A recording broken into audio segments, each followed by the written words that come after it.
저는 한양대학교 신현상 교수입니다. 반갑습니다. 제가 하는 일 중에 좀 재미있는 일은 컬렉티브 임팩트 센터를 만들었습니다. 2022년도에. 그래서 저희 센터에서는 스탠퍼드 대학에서 만들고 있는 스탠퍼드 소셜 이노베이션 리뷰 한국어판을 지난 4년간 이제 계속 한양대에서 만들어 왔는데 그 업무를 담당하고 있고, 또 이제 글로벌 사회혁신가 네트워크인 아쇼카, 저희가 이제 한양대가 체인지메이커 캠퍼스인데요. 아시아에서 2개 있는 캠퍼스 중에 하나인데요. 거기서도 같이 좀 그런 활동들을 컬렉티브 임팩트 센터에서 하고 있습니다. 사회상에 굉장히 그 사회적 문제가 많이 있는데요. 빈곤이라든가 질병이라든가 환경 오염이라든가 많은 사회적 문제가 있고, 따라서 우리가 이제 솔루션이 필요하겠죠.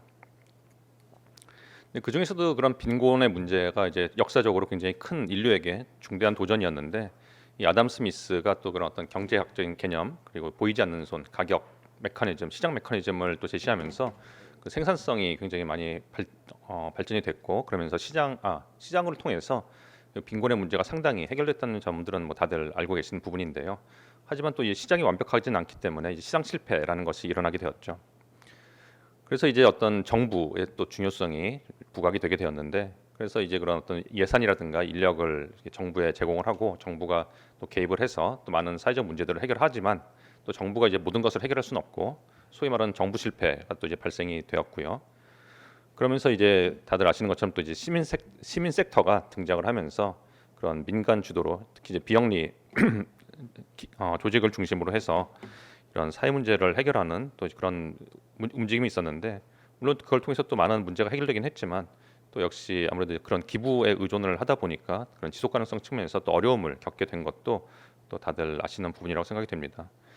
그래서 2000년대 초반에 사회적 기업이라는 개념이 또 많은 각광을 받게 되었었는데요. 그래서 그 비즈니스를 통해서 사회 문제를 해결하자, 또 특히 이제 그런 비즈니스를 통해서 직접 어떤 지속 가능성을 재무적으로 지속 가능성을 만들 수 있지 않느냐, 이제 그렇게 해서 사회적 기업이 또 많이 어떤 발전이 되었었고, 또 아까 SPC 같은 경우에도 그런 사회적 기업들을 또 서포트하는 굉장히 대표적인 그런 프로그램인데요.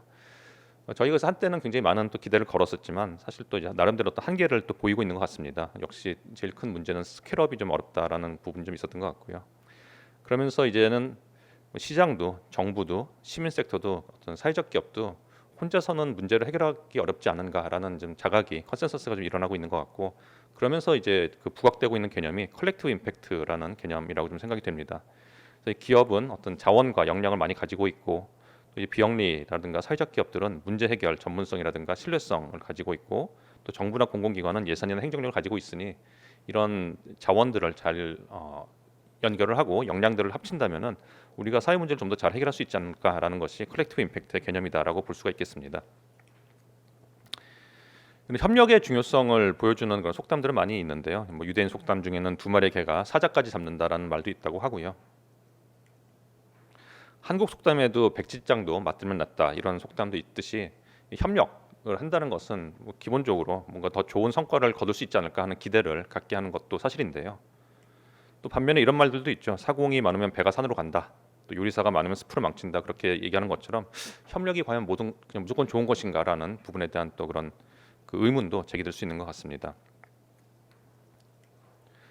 그래서 이제 스마트한 협력을 어떻게 하면 좀 잘할 수 있을까? 좀 똑똑한 협력이라고 아까 제가 말씀을 드렸었는데요. 똑똑한 협력을 하려면 좀 어떻게 해야 될까에 대해서 또 많은 그런 고민들이 있는 것 같고요. 그러면서 나온 개념이 컬렉티브 임팩트라는 개념이라고 볼 수가 있겠습니다.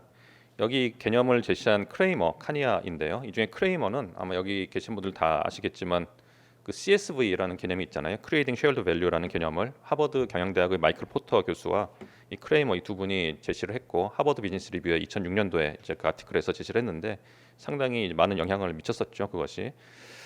그러다가 이제 이 크레이머라는 분이 FSG라는 회사를 세워가지고 이제 그 본격적으로 이런 임팩트 컨설팅을 시작을 하셨고, 그러면서 2011년도에 스탠퍼드 소셜 이노베이션 리뷰에 컬렉티브 임팩트라는 아티클을 게재하게 됩니다. 이 스탠퍼드 소셜 이노베이션 리뷰는 지난 거의 한 30년 가까이 이런 임팩트 생태계에서 어떻게 보면 이제 정론지로서 역할을 해왔는데, 제가 알기로는 스탠퍼드 소셜 이노베이션 리뷰 역사상 가장 많은 다운로드가 되었던 아티클이 바로 이 컬렉티브 임팩트라는 아티클이라고 합니다. 지난 10년 동안 100만 건 이상의 다운로드가 됐다고 하는데요. 그래서 뭐 그 구글 스칼라 찾아보니까 한 4,000번 이상 또 사이테이션 됐더라고요. 그래서 상당히 영향력이 있었던 아티클이다라고 이제 얘기할 수가 있는데요. 여기서 얘기하는 것이 바로 그것입니다. 컬렉티브 임팩트를 똑똑하게 하려면 뭐가 필요한가? 그 성공 조건을 제시를 하고 있는데요. 여기 보시는 것처럼 5가지의 성공 조건을 이야기하고 있습니다. 공동의 어젠다가 있어야 되고, 또 합의된 측정이 필요하고, 소통, 그리고 코디네이션, 그리고 소위 말하는 백본 조직, 그런 중추 조직이 이제 필요하다라는 이야기를 하면서 그런 또 컬렉티브 임팩트의 성공 조건을 이야기했고요. 그래서 그 이후로 이런 컬렉티브 임팩트와 관련된 많은 시도가 전 세계적으로 있었다라고 볼 수가 있겠습니다. 한국에서도 재미있는 시도들이 있었는데요. 그 중에 이제 제가 아는 회사 중에 한 회사가 이 컬렉티브 임팩트를 한번 해보려고 시도를 했었어요. 그래가지고 그 어떤 기업의 그 후원을 받아서 여기는 이제 그런 발달 장애의 문제를 한번 같이 풀어보자라는 생각을 가지고 발달 장애 전문성을 가지고 있는 여러 이제 비영리라든가 사회적 기업들을 모아서 같이 한번 논의를 하면서 문제를 해결해 보자라고 했었는데 너무 나이브했던 거죠. 결국 망했습니다. 그 망한 이유는 그 이런 어떻게 보면 비영리라든가 사회적 기업이라는 게 나름대로 소셜 섹터라고 볼 수 있는데 소셜 섹터에 있는 그 자금이 굉장히 한정적입니다. 그 한정적인 자금 중에서도 장애에 들어가는 자금은 더 한정적이고요. 그 중에서도 발달 장애에 있는 자금은 더 한정적이거든요. 결국은 여기 같이 어떤 솔루션을 비슷한 솔루션을 갖고 있는 분들이 뭐 서로 협력할 수도 있지만 또 경쟁자이기도 하다는 거죠. 그래서 이제 그런 상황에서 이제 모아놓고 얘기를 하니까 서로 이제 내 솔루션 더 좋다. 나름대로 이제 그런 어떤 그 마음을 가지고 있으니까 또 버티고 있으시기도 한 건데요. 그래서 이 협력이 좀 일어나지 않고 오히려 상당히 좀 분위기만 안 좋아지는 또 그런 결과가 있었다고 합니다. 그래서 그 다음에 전략을 바꿨는데 어떻게 바꿨냐면은 그 엔드 이미지를 설정을 한 거죠. 우리가 굉장히 많은 발달 장애와 관련된 문제들이 있잖아요. 예를 들어 가지고 본인들의 어떤 취업 문제도 있고 어떤 외로움의 문제도 있고 또 가족들의 어떤 어려움들도 있고 여러 가지 문제들이 있는데 모든 문제 다 해결할 수 없으니까 우리가 하나만 그 영화 보면 한 놈만 팬다 그런 거 있잖아요. 그래서 하나만 패자. 그래가지고 일단 발달 장애인의 고용 문제를 해결해 보자. 그렇다면 그 고용 문제를 제일 잘 해결하는 솔루션을 갖고 있는 기업이 누구냐 했을 때 그 기업을 고르고 그러면 그 기업이 그 솔루션에만 집중할 수 있게 다른 무엇이 필요한가? 예를 들어서 발달 장애인들을 어떻게 하면은 선발하고 또 기본적인 어떤 그 뭐랄까 교육을 해주고 그 다음에 이 회사에 넘기면 회사가 이제 취업 교육을 이제 딱 해가지고 자격증을 따게 해서 취업을 시키는 그런 구조를 짰는데요.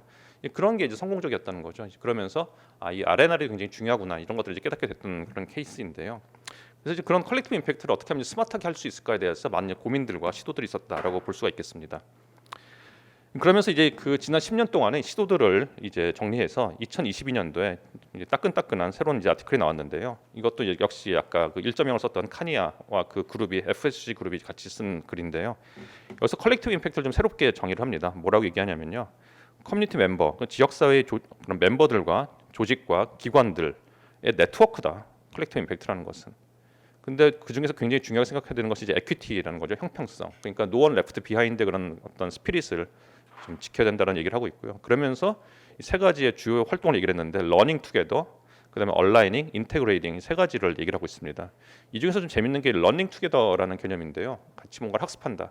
근데 뭔가를 같이 학습하기 위해서는 굉장히 중요한 게 아까 얘기했던 이제 쉐어드 메저먼트 이제 그 부분인 거죠. 합의된 측정. 그래서 우리가 무엇인가를 측정을 하고 거기서 인사이트를 뽑아내고 또 그 숫자를 평가하고 거기에 의미를 부여하고 거기서 어떤 시사점을 도출하고 이런 것들이 굉장히 중요한 컬렉티브 임팩트의 성공 요인이다. 또 굉장히 중요한 활동이다라고 얘기를 하고 있습니다. 그러면서 결국은 무엇을 추구해야 되는가 했을 때 파퓰레이션 레벨 또는 시스템 차원의 그런 변화를 우리가 추구해야 된다라고 컬렉티브 임팩트를 새롭게 정의를 하고 있습니다.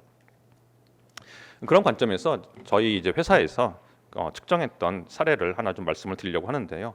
이거는 제가 이제 오늘 일부러 컬렉티브 임팩트와 관련돼서 이제 사회적 어떤 가치를 만드는 케이스 하나랑 환경적 가치를 만드는 케이스 하나 이렇게 두 개를 좀 가져와 봤습니다. 먼저 사회적 가치를 만든 케이스인데요. 이 케이스 같은 경우에는 상상우리라는 사회적 기업과 서울시 50플러스 재단, 현대차 그리고 고용노동부가 같이 협력했던 그런 케이스입니다. 그래서 신중년 일자리 문제 해결인데요. 우리나라 같은 경우에 대부분 대기업을 다니시던 분들이 40대 초반 중반이면 이제 나오셔가지고 그때부터 이제 좀 자영업을 또 하시거나 또 그런 어떤 좀 경제적으로 또 어려움을 겪는 경우들이 이제 많이 계신데 이런 문제를 해결하기 위해서 이제 어떤 솔루션을 컬렉티브 임팩트 형태로 만든 그런 케이스입니다. 그래서 이들이 이제 이런 5가지 성공 요건에 따라서 어떻게 그런 사업을 했는지를 저희가 좀 분석을 했었고요. 자세한 내용은 사실 또 그런 뉴스 기사 같은 게 많이 있기 때문에 조금 검색을 해보시면은 좋을 것 같고, 제가 시간 관계상 좀 포인트만 좀 찍어서 말씀을 드리도록 하겠습니다. 그래서 여기 같은 경우에 그 사회 성과를 이제 측정을 하는데, 저희가 이제 데이터를 아까 만든다고 얘기를 했잖아요. 근데 이런 데이터를 이제 측정을 했을 때 굉장히 중요한 부분은 이게 크로스 섹셔널 어떤 분석과 행전적 분석과 이제 종단적 분석이, 타임 시리즈 분석이 있다고 얘기했을 때, 이런 컬렉티브 임팩트를 측정할 때 굉장히 중요한 타임 시리즈적인 관점이 좀 중요하다라고 말씀을 드릴 수가 있겠습니다. 그 이유는 이 그 각 솔루션들이 만드는 사회적 가치가 워낙 다양하기 때문에 이거를 서로 이렇게 그 종단적으로 비교하는 게 쉽지가 않거든요. 그래서 더 중요한 거는 횡단적으로 우리가 작년에 했던 것보다 올해는 얼마큼 더 잘했는지, 그리고 내년에는 조금 더 잘하기 위해서는 뭘 해야 되는지에 대해서 좀 더 포커스를 가진다면은 좀 더 의미 있는 데이터의 어떤 측정과 관리가 될 수 있다라는 부분이고요. 그래서 저희가 이제 이것을 이제 그 측정을 했는데, 이 측정한 방법은 아까 또 사회적 가치 연구원의 박성호 실장님 말씀해 주셨던 그런 사회적 가치, 사회 성과를 화폐화하는 그런 기법을 써서 저희가 측정을 했고요. 그 측정 결과 한 40억 정도의 가치가 있었다. 그런데 한 8억 정도 썼으니까 한 5배 정도의 그런 ROI가 있었다라고 저희가 이제 분석을 했습니다. 근데 여기서 더 중요한 거는 이런 여기서 어떻게 그런 상호 강화 정책이 있었는가의 문제인데요. 결국 그 예를 들어서 가장 기본적인 그 벤처 기업의 경우에도 그 아레나를 되게 중요하게 생각하는 게, 그 서로 어떻게 보면은 강점이 겹치지 않게 팀을 구성하는 게 되게 중요하거든요. 그래가지고 마케팅을 잘하는 사람이 있으면 예를 들어서 기술을 개발하는 사람이 있어야 되고, 그런 식으로 그 역할을 분담을 해야 되는 거죠. 이 컬렉티브 임팩트도 굉장히 그 부분이 중요한 것 같습니다. 그래서 어떻게 이들이 아레나를 이제 나눠서 상호 강화 작용을 했는지를 저희가 이제 분석을 했고요. 그러면서 이제 그 결과를 바탕으로 임팩트 제고 전략을 저희가 파악을 했는데, 저희가 이제 그 임팩트의 그 크기를 이야기할 때 넓이와 깊이와 길이가 있다라고 얘기를 합니다. 그래서 넓이라는 것은 결국 수혜자의 수이고요. 길이라는 것은 어떤 임팩트를 만들어내는 기간, 그다음에 깊이라는 것은 그 어떻게 보면 사람 그 어떤 개인이 변하는 정도를 우리가 깊이라고 얘기할 수가 있겠는데요. 예를 들어서 어떤 솔루션 같은 경우에는 넓이가 되게 넓은 것도 있죠. 똑같은 1억을 가지고 아프리카에 가서 예를 들어서 한뭐 1,000명에게 리터러시를, 기본적인 ABC를 가리키는 교육도 의미가 있는 거고요. 또 어떤 경우에는 똑같은 1억을 가지고 학교 밖 청소년 한 10명 정도를 이제 붙잡고서는 1년 동안 예를 들어서 그들이 변화할 수 있도록 정말 열심히 도와주는 그런 것들도 있을 수 있는데요. 어느 게 더 좋다고 얘기할 수는 없는 거죠. 그냥 이제 포커스가 다를 뿐인 건데, 그래서 우리가 넓이와 깊이와 길이를 같이 고려해서 임팩트의 사이즈를 생각을 해봐야 어떤 그런 바이어스를 좀 줄일 수 있다라고 말씀드릴 수 있고요. 저희가 이제 분석을 해보니까 이 굿잡 5060 프로젝트 같은 경우에는 어떤 정부의 기본적인 사업은, 일자리 사업은 보통 넓이를 중요하게 생각을 하거든요. 일단은 많은 사람에게 어떤 좀 그 뭐 휴지 줍기라든가 그런 좀 단순한 수준의 일자리를 이제 주는 것을 줘서 좀 형평성을 높이는 것을 좀 추구한다고 한다면은, 이 굿잡 5060 같은 경우에는 그 아까 말씀드린 신중년들이 가지고 있는 경험과 지식을 잘 그런 중소기업이라든가 사회적 기업에 가서 발휘할 수 있도록 굉장히 충분한 교육을 제공하고, 또 어떤 그런 인턴십을 제공을 해서 그들이 잘 적응하고 자기들이 사회적 기업이나 중소기업에 가서 이분들이 좋은 어떤 임팩트를 만들 수 있도록 도와드리는 그런 일도 굉장히 잘하고 있는데, 그런 점에서 이제 어떤 깊이 측면에서 굉장히 성과가 있는 그런 사업이었다라고 얘기할 수가 있고요. 그래서 그런 깊이가 있었던 사업을 그러면 정부가 붙었을 때 어떻게 앞으로 더 발전시킬 수 있을까 했을 때, 정부의 어떤 예산이라든가 행정력을 바탕으로 넓이를 스케일업을 한다면은 이것이 임팩트를 더 키울 수 있는 전략이 되겠구나. 이런 것들이 결국 어떻게 하면 그런 러닝 커뮤니티로서 같이 시사점을 도출할 수 있는 방법이다라고 볼 수가 있겠습니다. 그래서 저희가 이런 그 어떤 지식을 또 확산하는 작업들을 하고 있는데요. 여기 보시는 것처럼 그 이런 스탠포드 소셜 이노베이션 리뷰에다가 저희가 이 한국의 사례로 컬렉티브 임팩트 사례를 저희가 분석한 결과를 이제 아티클을 실었고, 이게 또 이제 아까 말씀드렸던 그 컬렉티브 임팩트 2.0 아티클에도 저희 이 사례가 아시아의 대표 사례로 또 언급이 되기도 했습니다. 그리고 오른쪽에 보시면은 FSG와 아스펜 그 연구소가 같이 하는 컬렉티브 임팩트 포럼이라는 데 있는데, 거기서도 저희가 이제 아시아에서는 뭐 인도 케이스 하나랑 저희 케이스가 같이 또 이런 좀 좋은 사례로 발표가 되었었습니다. 그다음에 이제 환경 쪽이 컬렉티브 임팩트인데요. 트리플래닛이라는 사회적 기업이 있습니다. 이거는 이제 여러분도 아마 다마고치 아실 텐데요. 다마고치 키우듯이 가상의 나무를 키우는 게임입니다. 그래서 이런 게임을 해가지고 나무를 키우면은 게임 유저는 좀 재미있게 나무를 이제 가상의 나무를 키울 수가 있고요. 나무가 다 자라나면은 자기가 원하는 지역에 나무를 심을 수가 있습니다. 그래서 이제 이런 뭐 인도네시아 자바섬이라든가 몽골 사막이라든가 남수단의 망고나무 숲 같은 것들을 이제 자기가 선택해서 심을 수가 있는데요. 그래서 그러면 이제 게임 참여하는 사람 입장에서는 예를 들어서 몽골에 나무를 심으려고 하면은 뭐 거기 가서 이제 그런 여행비도 많이 들고 그 시간도 많이 들고 그럴 텐데 그냥 자기가 나무를 이렇게 게임을 해서 심으면은 나중에 이제 가상의 나무가 다 자라나서 그 나무를 이제 몽골에 실제 심을 수가 있고요. 그렇기 때문에 현지에 있는 NGO가 나무를 심은 다음에 이런 사진 같은 걸 보내줍니다. 그러면은 이제 그거를 제가 예를 들어서 페이스북에 올리면은 그러면서 나무야 참 예쁘구나 앞으로 건강에 잘 자라려면 이제 그런 걸 쓰면은 친구들이 막 좋아요 눌러주고 기분 좋잖아요. 그래서 그런 게임 유저 입장에서도 그런 인센티브가 생기고 그다음에 기업 입장에서는 여기 그 사진에 보시는 것처럼 그 가상의 물통이라든가 가상의 비료봉지 같은 게 필요한데 거기다가 이제 회사 로고를 넣어서 광고를 할 수가 있는 거죠. 그러니까 이제 기업 입장에서도 이제 광고비라든가 CSR 비용을 이제 태워가지고 이런 사업을 할 인센티브가 생기는 거고요. NGO는 그런 어떤 어차피 개도국에 많은 NGO들이 있는데 이들이 이제 그런 그 펀드레이징이 쉽지가 않은데 이렇게 또 사회적 기업이 와서 이런 그 비용을 제공을 하면서 나무 좀 심어달라고 하면은 뭐 그렇게 어렵지 않으니까 나무 심는 거 어차피 또 개도국에 좋은 일이고 나무 심고 그다음에 거기서 얻어진 자금을 가지고 자기들이 원래 하고 싶은 교육이라든가 보건이라든가 그런 개발 협력 사업을 할 수가 있으니까 좋고요. 이 현지 정부 입장에서는 한국에서 이상한 젊은이들이 와가지고 그 땅 좀 달라 나무 심겠다 그러니까 이게 무슨 소리냐 해가지고 뭐 한번 심어봐라 하고 땅을 줬더니 진짜 막 나무를 심는단 말이죠. 그러면 더 주는 거죠. 왜냐하면 자기 재산이니까. 그 나무로 인해서 또 환경도 좋아질 수 있고 또 이제 거기서 예를 들어서 뭐 과일이 열리면은 지역 주민들의 소득도 될 수 있고 또 뭐 잘라서 파는 건 환경이 좋지는 않긴 하지만 또 뭐 잘라서 팔 수도 있고 자기 재산이니까 어쨌든 간에 그래서 그런 어떤 정부 입장에서도 그 이익이 되기 때문에 모두가 이제 윈윈할 수 있는 구조가 되는 거죠. 그래서 이런 그 파트너십에서 굉장히 중요한 게 인센티브 스트럭처를 짜는 건데 이 중에 만약에 어느 한 에이전트라도 그 좀 손해를 봐야 된다, 세크리파이스를 희생을 해야 된다고 한다면은 이런 파트너십은 오래가기 어려울 겁니다. 그런데 모두가 뭔가를 얻을 수 있는 그런 구조를 만들고 또 계속 그 중간 중간에 성과를 같이 보면서 모니터링하고 개선 방향을 잡아갈 수 있도록 했기 때문에 이런 파트너십이 굉장히 좀 길게 갈 수 있는 거라고 이제 볼 수가 있는 거죠. 그래서 이 트리플넷 같은 경우에는 2010년부터 15년까지 매년 한 10만 그루씩 50만 그루의 나무를 심었는데 물론 이게 뭐 유한 캠벌리나 그런 데 비하면 큰 숫자가 아닐 수도 있겠지만 뭐 대학생 한 5명 정도가 모여가지고 1년에 한 5년 동안 50만 그루 심고 지난 한 10년 동안 거의 한 100만 그루 심었는데요. 그랬다고 그러면 상당히 이건 성과가 있다라고 얘기를 할 수가 있겠죠. 그래서 그거를 가지고 뭐 CO2 제거량이라든가 경제적 가치를 또 측정을 해볼 수가 있고요. 그래서 뭐 비콥 인증도 받으시고 여기 보시는 것처럼 다양한 스폰서들 기업들과 또 다양한 파트너들과 이런 공공기관과 뭐 국제기구와 같이 협력을 해가지고 이 컬렉티브 임팩트를 만들었던 굉장히 재미있는 사례입니다.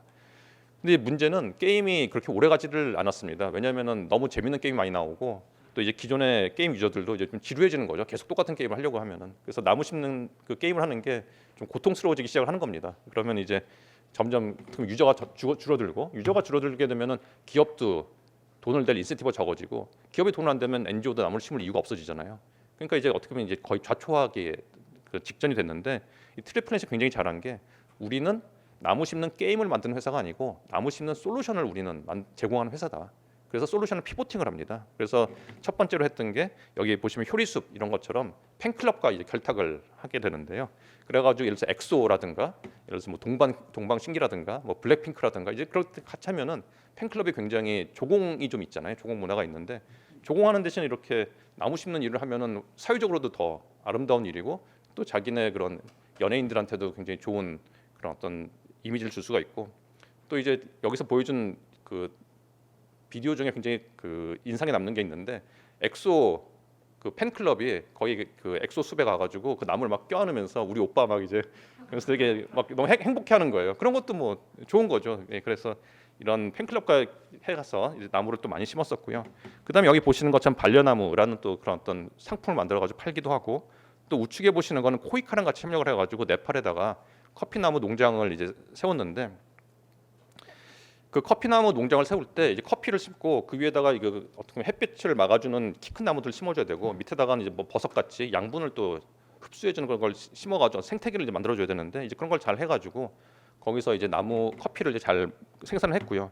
근데 문제는 많은 사회적 기업이나 그런 NGO들이 이런 커피 공정무역 커피나 이런 걸 하시는데 보면은 이제 맛이 없어가지고 이렇게 어떻게 보면은 잘 안 되는 경우가 좀 많이 있잖아요. 그래서 저도 열심히 먹으려고 노력을 하는데 좀 가끔가다 좀 힘들 때도 있거든요. 근데 이 트리플레이 같은 경우에는 되게 잘하신 게 테라로사랑 손을 잡습니다. 테라로사는 다들 아시는 것처럼 커피에서는 뭐 우리나라 최고 수준의 그런 테크놀로지를 가진 기업이라고 볼 수가 있는데 그렇게 해가지고 이제 맛을 잡으니까 지금 위워크에 이제 전국의 위워크에 이 테라로사와 트리플레이 같이 만든 커피가 지금 보급이 되고 있고요. 그러면서 매출량이 확 증가하니까 결국 그 돈을 벌어가지고 그 돈 가지고 더 그 지역 주민들에게도 소득을 더 많이 만들어줄 수 있고 또 더 많은 나무를 또 심을 수 있고 그런 또 선순환 구조를 만들 수가 있습니다. 이런 것들이 어떻게 하면은 그 똑똑하게 그 파트너십을 하는 거에 대해서 굉장히 재미있는 사례라고 좀 볼 수가 있겠습니다. 그래서 저희가 이제 파트너십 구축 전략에서는 이런 다양한 주요 이해관계자들이 있는데 그 2018년도 SSIR 아티클에 따르면은 역시 장기적 파트너십은 말처럼 쉽지 않다. 그래서 그 어떻게 이제 인센티브 스트럭처를 짜고 모두가 윈윈할 수 있게 만들어 줄 것인지 그것이 굉장히 중요하다고 볼 수가 있는데요. 여기서 중요한 이제 몇 가지들이 좀 있다라고 얘기를 한번 생각을 해보면요. 첫 번째로는 이제 서로에 대한 이해가 되게 중요한데 이 공공, 민간, 소셜 sek터 또 영리 섹터가 워낙 이런 관점 차이라든가 의도, 목적이 다 다르기 때문에 쉽지가 않습니다. 그래서 서로를 잘 알 필요가 있는데 knowing about each other는 좀 부족하다.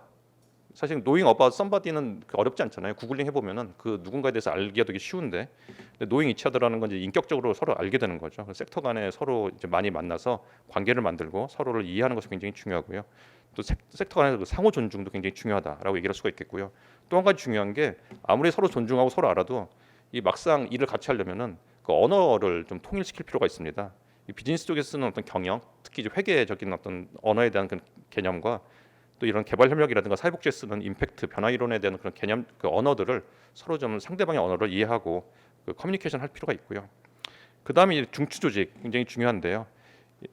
제가 지난 8월에 그 스콜 센터를 방문했었는데 히든 오케스트레이터라는 말씀을 하시더라고요. 그게 이제 그 중추 조직이 드러나지 않고 어떻게 보면 뒤에서 섬기는 묵묵히 섬기는 조직을 이야기를 하는 건데 이런 중추 조직이 드러나 버리면은 이제 어떻게 보면 너무 주목을 받고 또 이제 어떤 그 견제를 받는다든가 여러 가지 좀 이슈가 생길 수 있는데 그래서 이런 중추 조직일수록 더 좀 그 섬기는 그런 조직이 돼야 된다라고 좀 얘기를 하시더라고요. 그래서 그런 점에서 그 아까 굿잡 5060의 상상우리 같은 경우에 굉장히 그런 중추 조직 역할을 되게 잘했다라고 볼 수가 있고요.